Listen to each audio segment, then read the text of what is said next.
old, and my parents didn't know what was the matter with me. What I knew is that I was very sick when I was 2 years old, and my dad got all the things ready for burial. After my final vows, Dad wrote me a letter, which I still have, and he told me what happened. He said when he was going to Fawn Lake to get the things for burial for me, he said, "Ja plakao I molivša." I was crying and praying that God preserves that child for us, and promised God, if the child lives, I will offer it to you for your service. And so when he came back home, my mother came to meet him at the door, and she said that I felt better. Like immediately I was feeling much better. And then every day I was growing up and getting healthier. But later on, when I was a sister already, and I was in Detroit, and there was a chiropractor, and he was giving adjustments to one of the sisters. But one day he said, "How many of you are there in the house?" Sapira said, "There are 5 of us." And he says, "Why don't you all come on Tuesday? And I will give you adjustments, you know." So we did. We came the first Tuesday we came. He took history of each one of us, and he was showing us our X-rays, you know, all the X-rays. But he kept mine till the end. And so he says, "When you were 2 years old, were you very ill?" I said, "That's what I heard." But he says, "You never told me that when I asked you the week before." I said, "I didn't think it was important because it was so long ago." And he said, "Oh yes, it's very important." He said, "Do you know what illness you had?" I said, "We don't know. My mom and dad didn't know either." And he said, "You had child meningitis." How I can tell is because one of your vertebrae is the size of a 2-year-old child on your left side. And he said, later on in your life, you'll probably have pain there from time to time on that side. And he said, there are medications. Oh, now there are more medications from child meningitis, but earlier, he said, usually at that time, 1 of 100 children lived, and if they lived, they were crippled or whatever.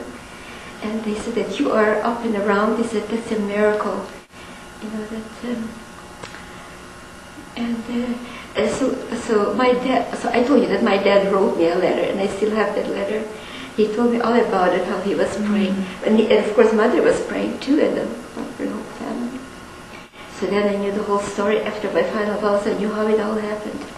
And he said that we were not forcing you.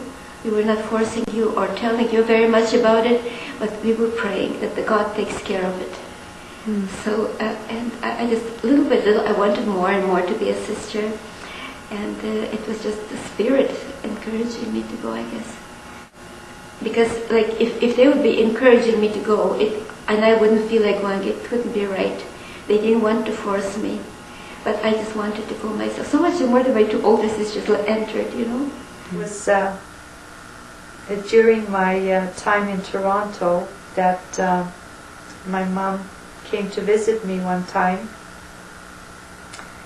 and she saw how much in love with life I was and with religious life. And one day as I was sharing things with her, she was very pensive and kind of just taking it all in. And it was at that point that she chose to share with me. At one moment she said to me in Ukrainian, "Тебе майже не було, you just about weren't." And that was the first time I was hearing that, and so I wanted to hear more about it, and I asked her to share. And she said, yes, before she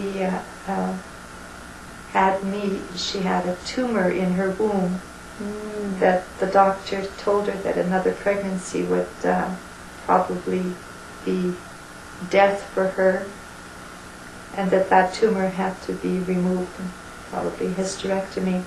So the day before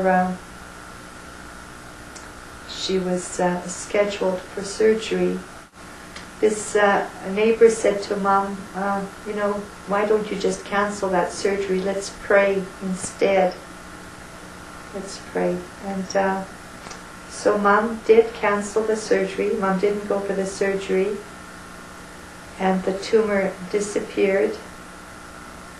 She had me, and then she had my younger brother yet.